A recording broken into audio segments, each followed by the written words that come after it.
This is a story of a leprechaun named, well, I can't tell you that. That's the whole point of the story. Because as you know, leprechauns aren't born. They sprout out of the ground on the morning of the vernal equinox to greet the coming of spring. So they don't have a mum or a dad to name them. Fortunately, as they sprout up, Seamus the famous, the most famous of all leprechauns, arrives, and he's there to dub them with their names. And as they pop up, he says, "Oh, Mickey, Matty, Mighty, Mo, Skyler, Scooter, Skipper, Joe. There we are. Everybody dance. Hey, wait a minute." A small voice in the back. "Wait a minute. What? You forgot me." "Who are you?" "Well, that's what I'd like to find out." "Oh, you think you're clever, do you?" "Oh, clever enough to get by, and a wee bit more than that." "Well, if you're so clever, what's your name?" "I don't know." "Well, look, you need someone to teach you how to be clever. Now, I'm just a leprechaun to do it. Go find me a pot of gold. And if you bring that back to me here, I'll give you clever lessons. We'll teach you how to be a clever leprechaun, and that's how you'll find your name." "A pot of gold." "A pot of gold. And where am I to find a pot of gold?" "Well, you might start looking right over there at that rainbow." "The rainbow over there?" "The very one." "I could do that with my eyes closed." "Well, you better wake up and run. It's getting away." And he looked up, and sure enough, the rainbow was running as fast as it could. The rainbow had friends in high places. Rainbows conspire with the four elements. And so Little No Name had quite a task to catch that rainbow. The first thing he did was run all the way across Europe to the Ural Mountains, where the earth bunched itself up into a huge peak and let the rainbow hide behind it. "Oh, Shanbagor, I just went across all of Europe. There's no way I can climb all the way up there." Suddenly, a very substantial badger popped out of a hole right in front of him. "Why are you run so fast, comrade?" I'm chasing the rainbow there. There's no way I can reach it, not at the top of that hill." "No, you're right. No way you reach that." "Well, I guess I'm sunk. I guess I'll never have a name." "No, I'd never climb a mountain like that. Not when you can go through it." "Go through it, you say?" "Oh, yes, there's no other way." "Yeah, you wouldn't mind showing me that, would you?" "Well, certainly. Come on, my friend." And the badger started digging straight through the mountain. Little No Name tackled right behind him. The rainbow was caught completely by surprise. So frightened it ran straight to Oklahoma, where the wind comes sweeping down the plain, and the new mown wheat can sure smell sweet as the wind comes, windy, windy wind. Little No Name was right on his heels. As he arrived in the prairie, he saw a dog running in circles, just running in circles in front of him. "Well, what are you doing there?" "Oh, I'm chasing my tail." "And what are you doing that for?" "It's fun. It's the best way I know to get anywhere." "But you're not going anywhere." "That's ridiculous. I'm already somewhere." He had a point. "Well, it's nice to meet you, but I have to catch a rainbow." "Oh, I'm always chasing rainbows." "I'll see you later." "Well, I'll see you later, too." And he ran after the rainbow. He was right on 2 feet away from the rainbow. You could see the pot of gold. And suddenly, Rainbow brought in his friend Tornado.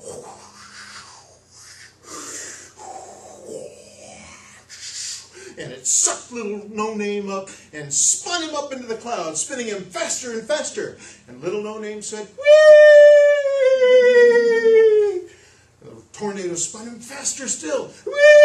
Oh, do your worst. I love spinning. It's the best way to get to any place, and I'm having the time of my life." The tornado was so disgusted, he spat him out.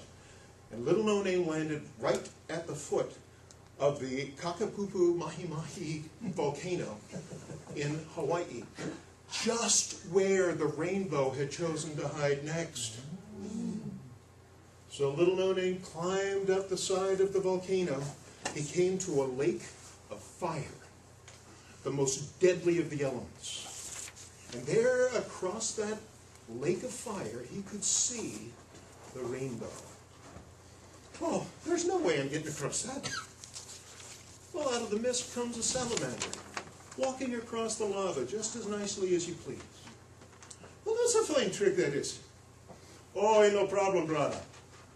Well, how do you do that? Well, I tell you, I used to walk with 2 feet down and 2 feet up, but I got burned. So now I've learned. I just keep all 4 feet up in the air. That's crazy. Oh, no, it's crazy walking on lava. Oh, you don't think you could teach me that? Oh, no, I can't teach you to keep 4 feet in the air. But I could teach you how to keep 2 feet up. And you get good at keeping 2 feet up, brother, then you'll be able to practice 4 feet sometime in the future. You want to try? We go slow.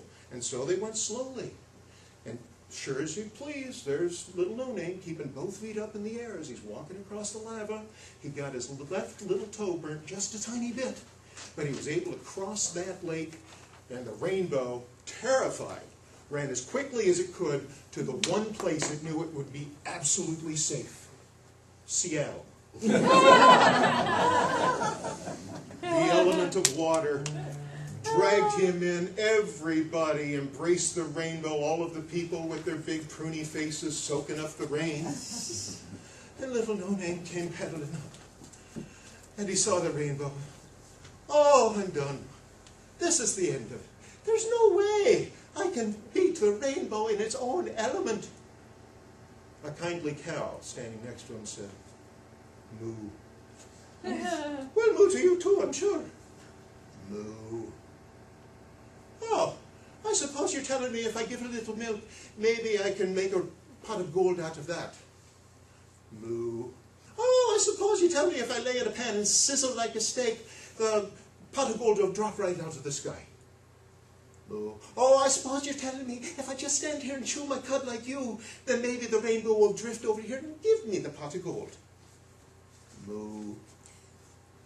And not knowing what else to do, little no-name stood there in the rain, all soggy and bedraggled, chewing his cud. And you know what happened? That rainbow saw little no-name standing there, and when he's all dripping wet, and being all patient, and being all calm, well, he didn't look like such a bad sort. And so the rainbow sort of drifted over, nice as you please, laid that pot of gold at his feet. And little no-name snatched it up, and he ran back to Ireland as quick as he could. I've got your pot of gold! Oh, so you have, and a fine job you've done too. Now, can you teach me to be clever? Well, I can. We'll start right away. The first thing I have to teach you is how to be as bold as a badger. Oh, you mean if you can't get over a problem, get under it? Very wisely put. If only I could teach you to be as peppy as a pup. Oh, you mean it doesn't matter where you're going as long as you're having fun getting there? Very wise. Oh, if you were only as sensible as a salamander. You mean, if there's no sane answer, try something crazy? Yes, but all I have to teach you is how to be as content as a cow. If you're always chasing rainbows, maybe it's time to take a break and just sit and relax. Well, you're a very lucky leprechaun indeed to have met all of these animals and had these experiences. Lucky you were, and lucky you shall be from this day forward. Well, thank you, Seamus the Famous. And now that leaves only one thing, and that is dance. And the wee folk danced off into the misty morning to do their diminutive duties.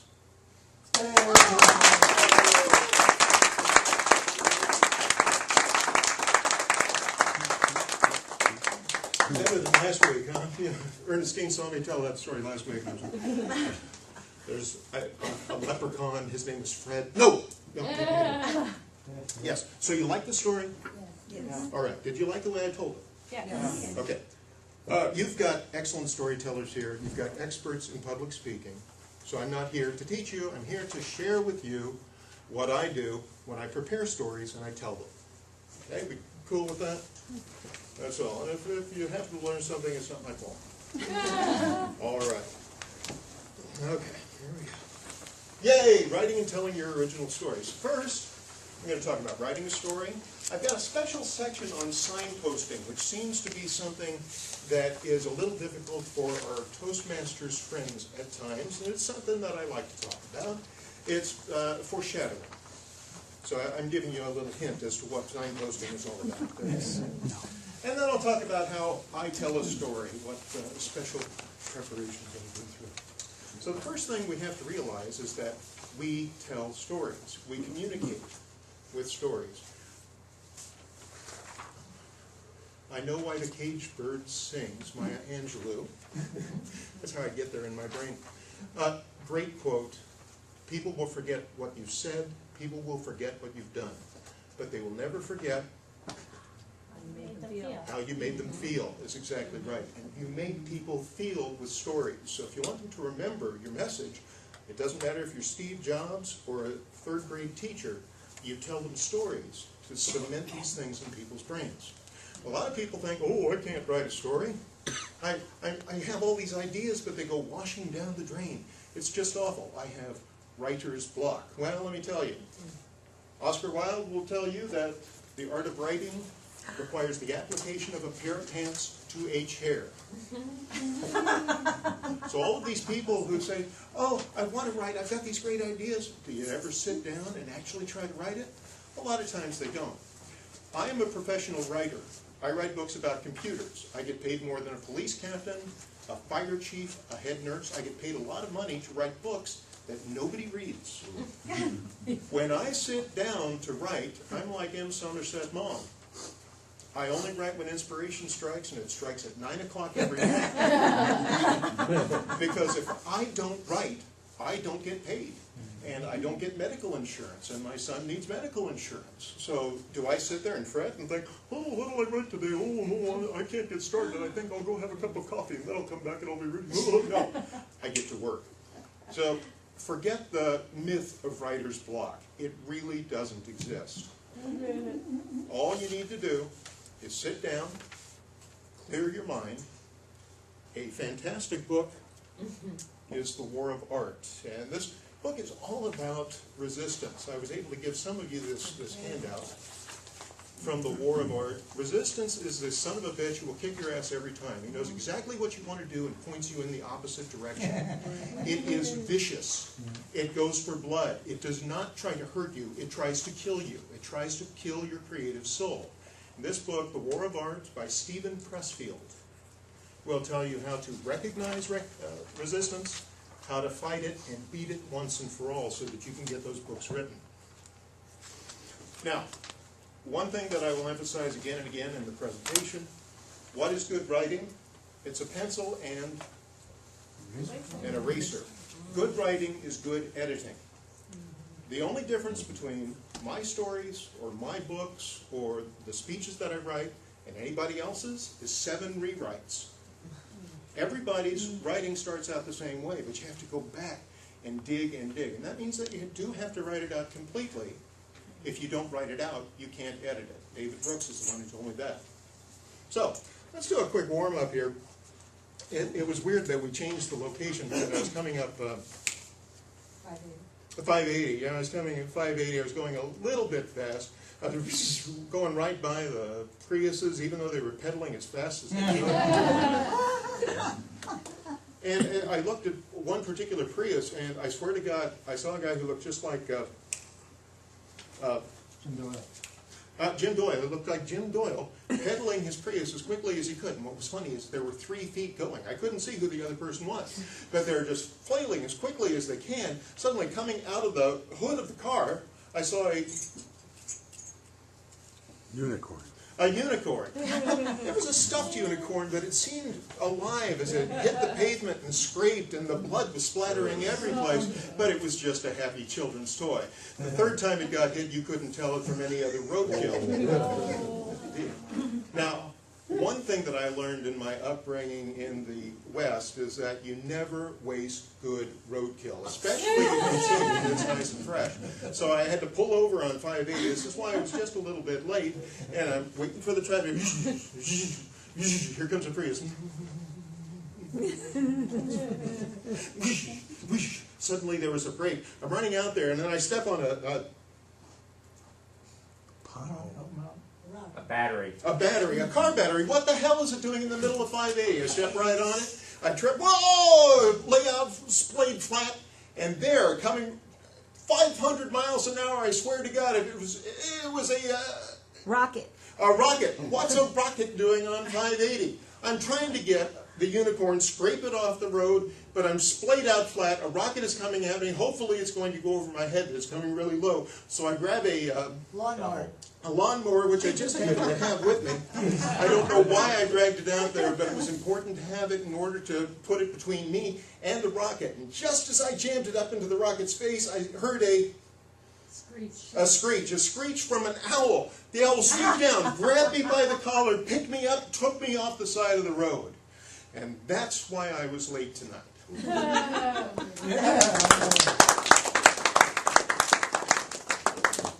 Is it hard to tell a story? No.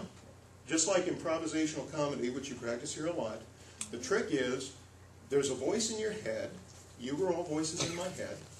I heard what you had to say, and I went with it. Now, when you're sitting alone and you're writing, there's a voice in your head, isn't there? Usually two voices in your head. There's your muse, which is sitting there and whispering a great story in your ear, and there's who wants you to stop writing and go away. Okay? So what you do is you turn to that person in your head, and you say, I understand you're bored. I understand you're not interested in this creative activity. Why don't you go sing a song? Why don't you go do something else while you're waiting, while I finish writing my story? Be kind to it, because it's part of you. It's the part of you that wants you to get out of the chair. Appease it, be nice to it, but be firm, because you're going to sit there and you're going to write. And in fact, you're going to write right now. Oh, let's see if I can. I don't know why this keeps going out, but I don't care. All right. Here's how you write a story. You identify a character. Always start with one. You can add more later. And a goal. That character wants something. If they have no goal, there's no story. Identify what's going to prevent that character from getting to the goal. They overcome the obstacles, and that is when the story's over. If there are no more obstacles, the story ends. Unless it's the movie The Lord of the Rings, the last one in the trilogy. Then you got 7 endings in a row. Oh my God, I have to pee. Come on. Yeah, but it was okay. We sat through 21 hours of movie. We did want to find out what happened to each individual character as they went through. But when the obstacles are done, the story is over. It's time to go home. So let's try this right now. Oh, I forgot. I had this beautiful thing, this fiction writer's cheat sheet. You all have a copy of it. And if you love it, I have giant copies of it over here. This is something that Emily Breeder put together. I saw it on my boss's computer as a screensaver. It's just got all of the stuff you need for telling stories. And you recognize the W graph, Craig, because you use that in your own presentation. But it just tells you about the cycle: scene, goal, conflict, disaster, in a sequel, dilemma, decision, the whole thing. You keep going through these cycles, you follow these patterns, you follow her advice about writer's block, which does not exist. And this will stimulate you to write your stories, give you the help that you need. I just love this thing. And when I said, can I use this in my presentations, she writes back immediately and said to me, oh, I'd like to make some changes. I want to improve it before you pass it out, so would you give me a couple of days? And 6 hours later, she sends it to me in email, and she had done it up as a PDF, beautiful. So if you like this, please send her a nice note. And she's just phenomenal. And you can use this in your own presentations as long as you don't charge for it. All right, so let us now try writing a story. I've got some protagonists here. That's the people the story's about. You can choose one of these or one of your own. They want to do something. They have a goal. But all they have is a regular tool chest full of tools and a bag of chips. All they got. Poker chips or potato chips? Absolutely, they have a bag of chips. Yes, indeed. Somebody asked me for a table topic the other day, what would you bring to a desert island? Well, thank you very much. Let's see, I'll bring a big steamship and I'll have it full of teak wood so that I can build a fabulous castle. And I'll bring these women, and I will bring all the food that they didn't give me a limit to how much or how long or anything. So I'm taking everything, baby. That's going to be some island. So, yes, bag of chips, up to you. Very good. So take a minute. Write a little story here. This one doesn't work.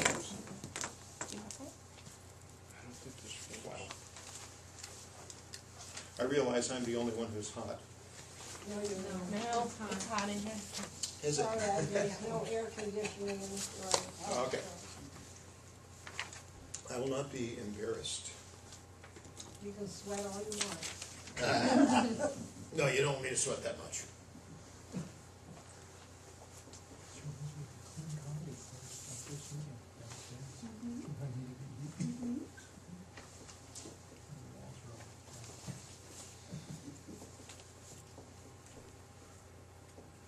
All right, fantastic. Now you should have some obstacles that you've thought through that would prevent the thing from doing stuff with only a tool chest and a bag of chips.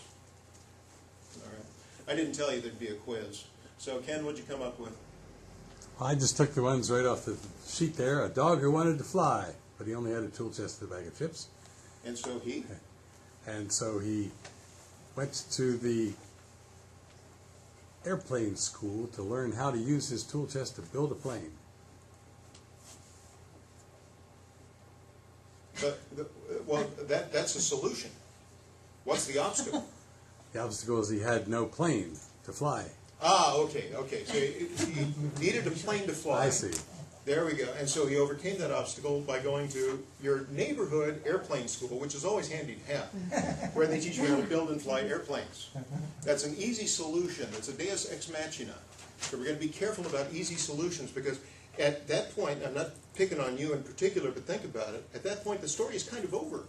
And we don't want it to be over. I want to know more about that, right? So let's see if we've got some juicy obstacles. Yeah, here we go.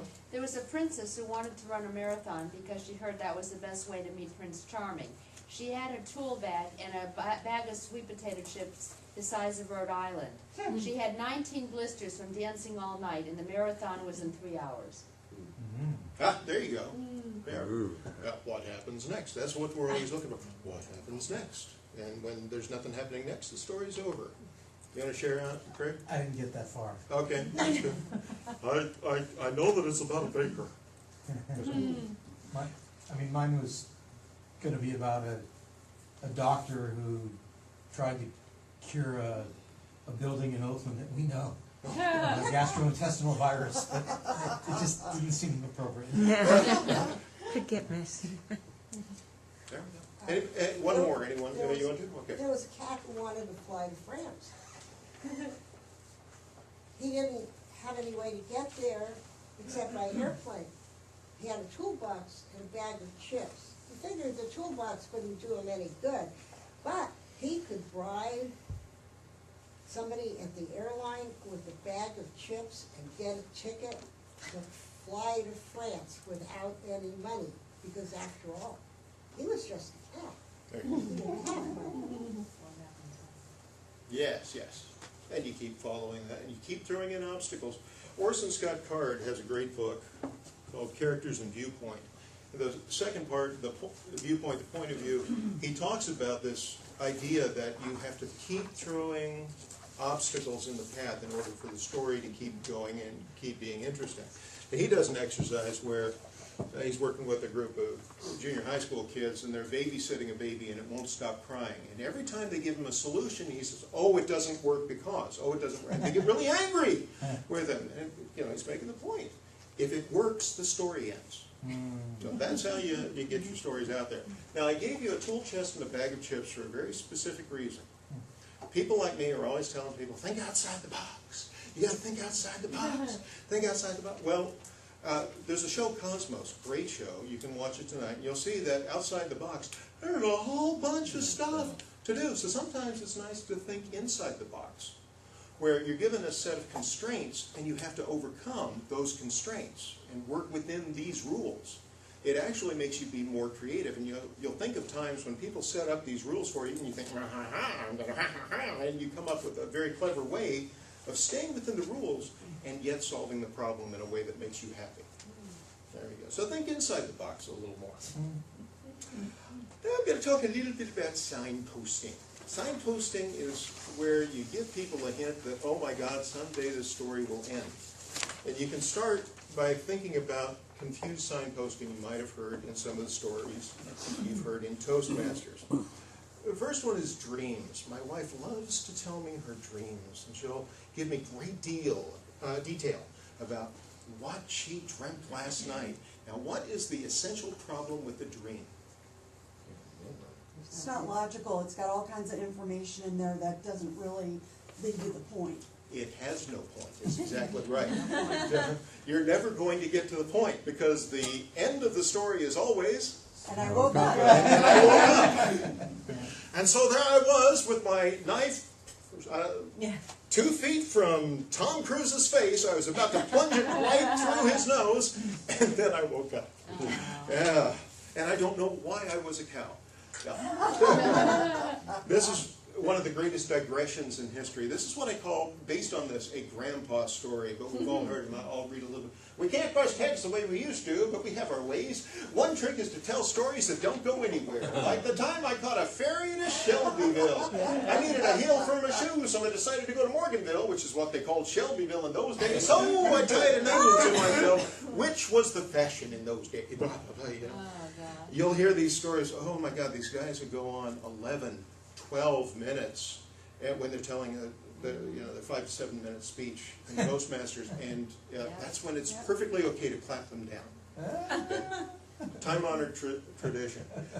Digressions, they're really interesting to you, but in fact, they're not interesting to your audience. I talked about Deus Ex Machina before. This is late recollection. Mortimer was trapped down in the cellar. How could he possibly get out? Oh, did I tell you that he was actually a transformer, and he was able to turn into a robot, bust through the ceiling, and run away? Did I mention? Oh, I forgot that. Well, in fact, very unsatisfying to the audience when you remember, oh, that's right, I studied that in rocket school.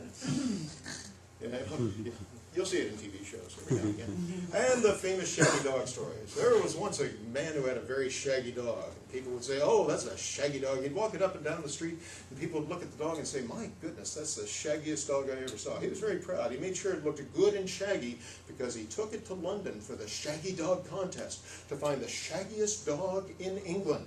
And as he walked into the ring and marched around, the judges looked at it, and the chief judge said, that's not a very shaggy dog. That's the original Shaggy Dog story, except it's supposed to take 15 minutes to tell. It's like the Aristocrats. It's all about the telling, and it's all about the person who's telling the joke having one over on the audience as opposed to making the audience laugh. Right. There we go. So we avoid these. There's a great one of these in Mark Twain's Roughing It, where he's at a bar and a couple of his friends say, why don't you go ask old Tuffy there about his big goat? Oh, let me tell you about me goat. And that's the last time he mentions the goat for 4 pages where no paragraphs and no punctuation. And he goes on, he talks about cannibalism, he talks about meeting a princess, he talks about all these things, but never comes back to the goat. So we don't want to tell shaggy dog stories in our Toastmasters stories. Now, here are some signs where you've got really clear signposting. First off, when the story's over, it all makes sense. Here's a big spoiler. He sees dead people. Yeah. Now, at the end of the movie, I have a friend who said, oh, I figured it out halfway through. Okay. Did you? No, I didn't. No, I was completely, gobsmacked by Someone the had to ending. explain it. I figured it out at the beginning. And then, Really? Yeah. then he goes back, and M. Night Shyamalan, the storyteller, the director, goes back and he shows you all of these little scenes, and you go, oh, oh. And you don't feel dumb at that point, you feel smart. Because he's not saying, hey, I pulled one over on you. He said, hey, come on, you remember this? Yeah, wasn't that cool? You remember this? Yeah, wasn't that cool? That's what he likes to do in his movies, is have you come along with him on the journey. He's not making fun of you or making you feel stupid. At the end, when it all, you know the story, and you go out and people say, how was that movie? Well, it was great, but I can't tell you the ending. Can't tell you anything about it. Not there. It's about a guy. Okay. That's all you can say. Because they have to go see it in order to have the same experience. It's also, at the end, I say delightful surprise. So here's Charlie instead of just getting, I'm sorry if I'm spoiling all these great films for you, but instead of just getting a lifetime supply of chocolate, he gets the whole chocolate factory. So it's a great denouement, great delightful surprise. I have to stay away from delightful surprise though, because sometimes it's just a satisfying conclusion, because even though The Tale of Othello is a very satisfying story, it's not a delightful surprise at the end, or Macbeth, or any of these great tragedies. But at the end, when things happen, you know they happen for a reason, and the storyteller didn't take any shortcuts. So here's your signposting checklist, and I put this in the handout. So, when you start, do you know how the story's going to end? Sometimes you don't, but you should know how the story's going to end by the time you get about halfway through that there. There should be a what if. It should keep the reader in suspense, and it should have a nice twist at the end. Not so much that it's confusing or it invalidates what you've been saying, but a twist that's going to give that little jolt, that little shiver up the spine. The best book for that I've ever read is Cryptonomicon. Cryptonomicon. It's 1,000 pages. It talks about cryptography in World War II.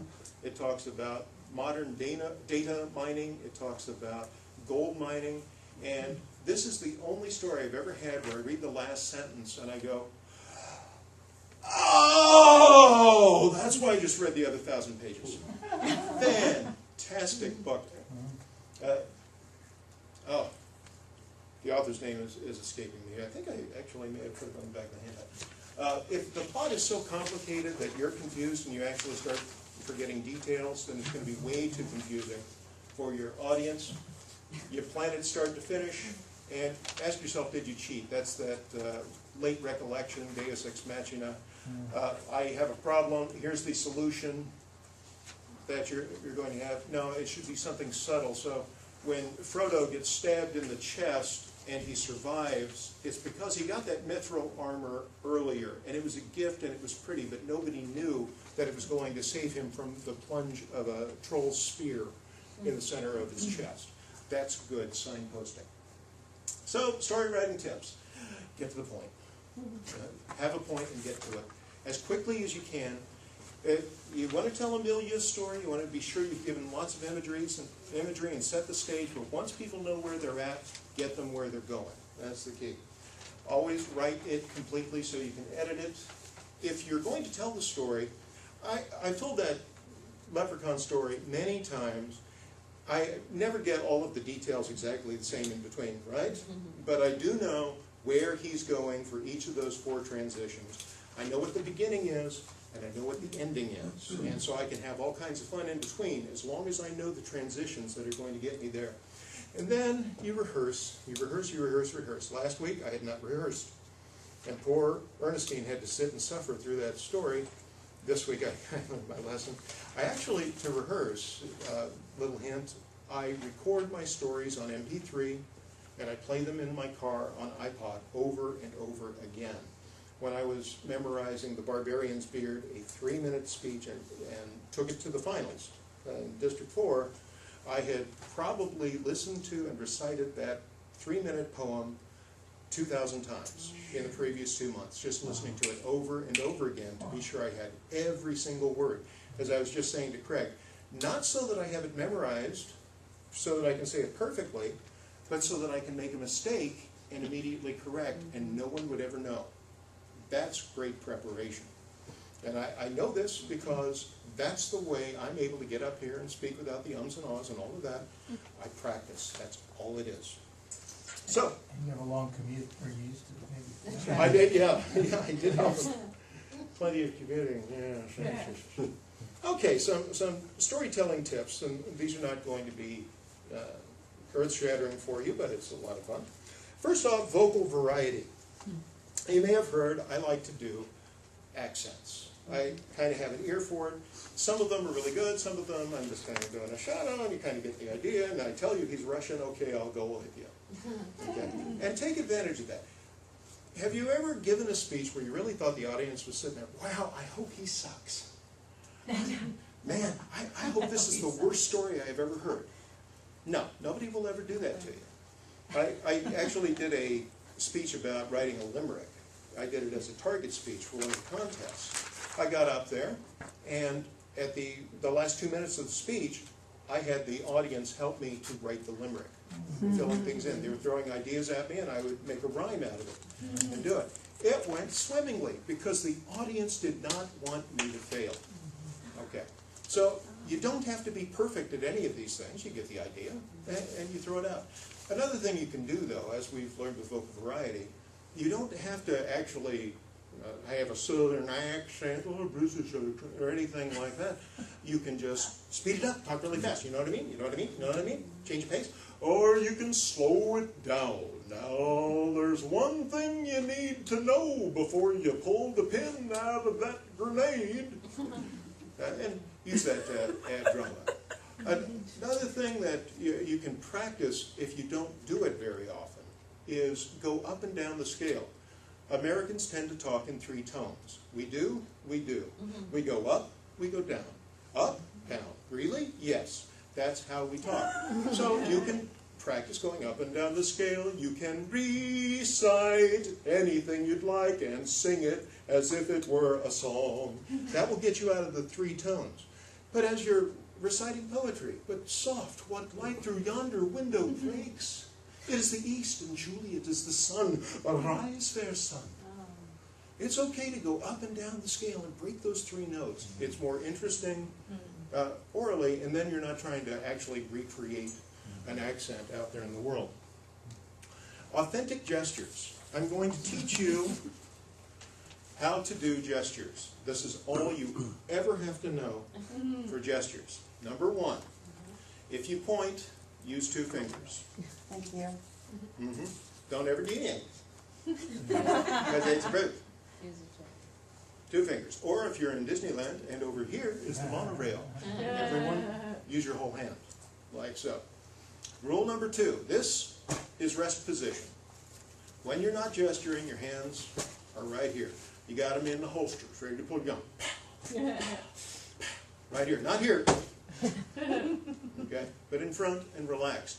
If you watch Harrison Ford in the Indiana Jones movies, anytime he's just standing, you can see his hands right here. Exactly where they're supposed to be. He's a classically trained actor. And they're always available to you. Now, if you're nervous, some people want to make fists, what have you, or they want to clench something, or they hang on to the podium. No, make fists with your toes. I'm doing it now. Put all of the tension down there, put all of your nervous energy down into your toe fists. Hang on for dear life, and then you can look completely natural. There we go.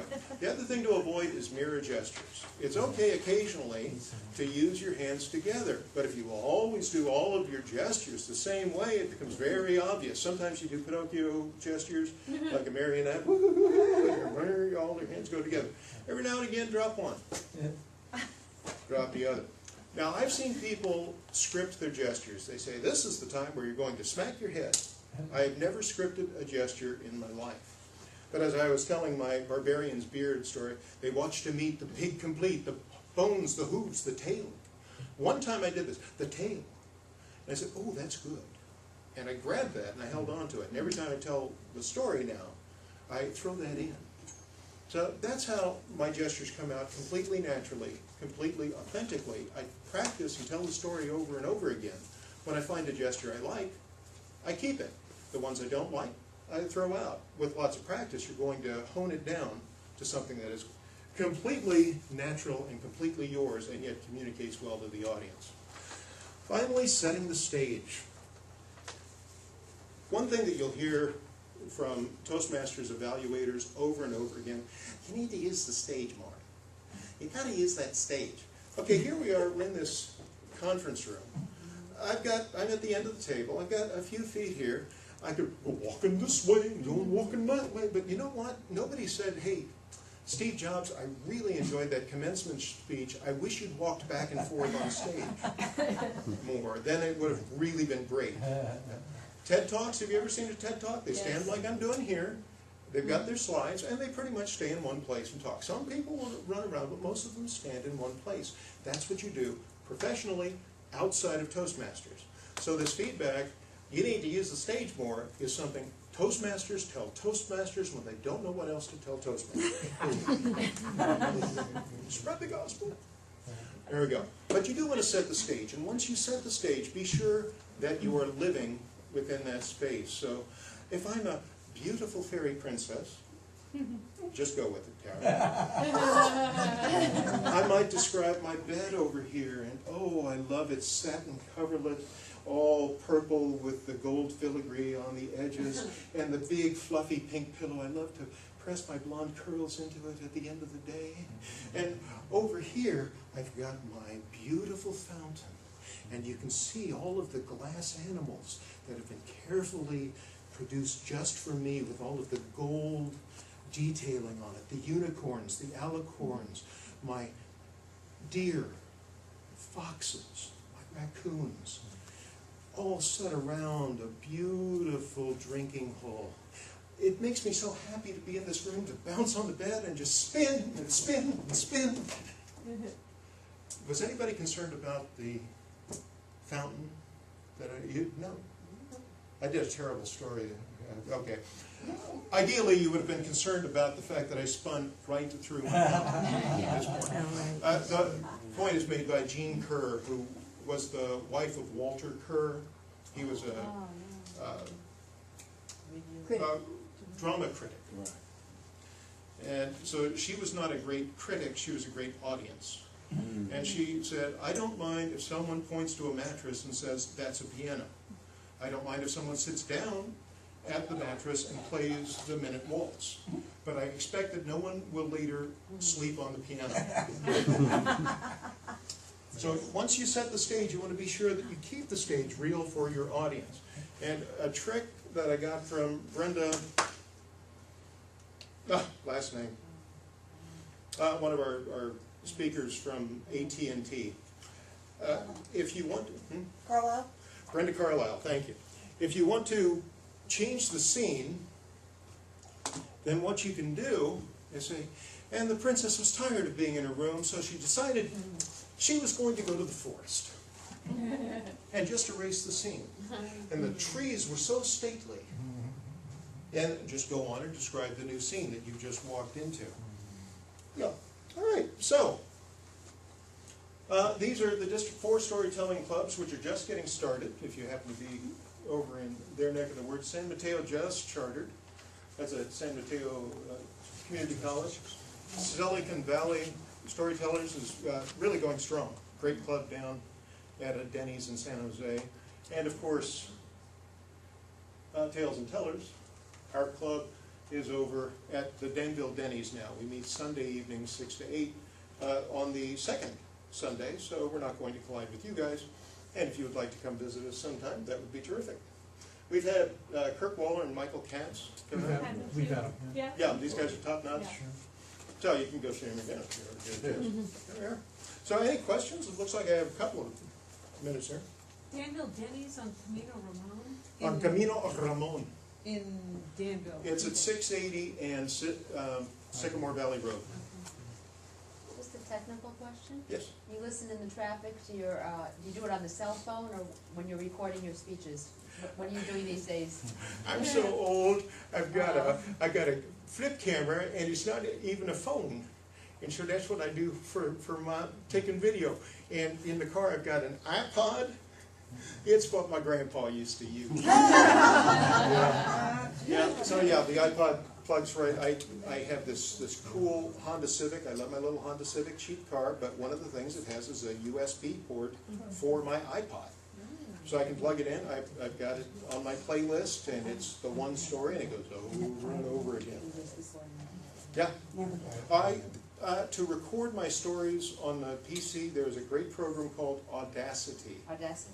A-U-D. It's on the Mac also. Yeah, it's on the Mac Can now. you tell me what? Audacity, A-U-D, Okay, audio, I'd like to hear about that. Audacity. Perfect. Oh, Audacious Audacity. Yeah, it's free, and it has all the tools you need to do simple stuff. It's awesome. Great, thank you. Yeah. In that movie, The Usual Suspects, the Kevin Thinking about character. Kaiser Sose. That's what I was trying Yeah, to think.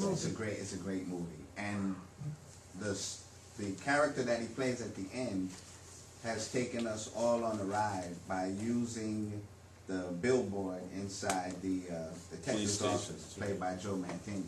But what intrigued me is not so much that he did the story, but the details. And I'm wondering, how do people have that ability to, in that quick exercise you gave, it was kind of easy doing the quick sentences, but the details, because in that movie, this guy gave, I mean, the whole movie was that he really took us on an adventure with vivid word pictures and detail. That's true, and you'll also see that in Pulp Fiction. I think is a good example of a movie that's all digressions, all the way through. And you can go on these digressions, and sometimes that's actually your point, as it was in The Usual Suspects. But if you do that, that's your point. So you're making your point by doing that.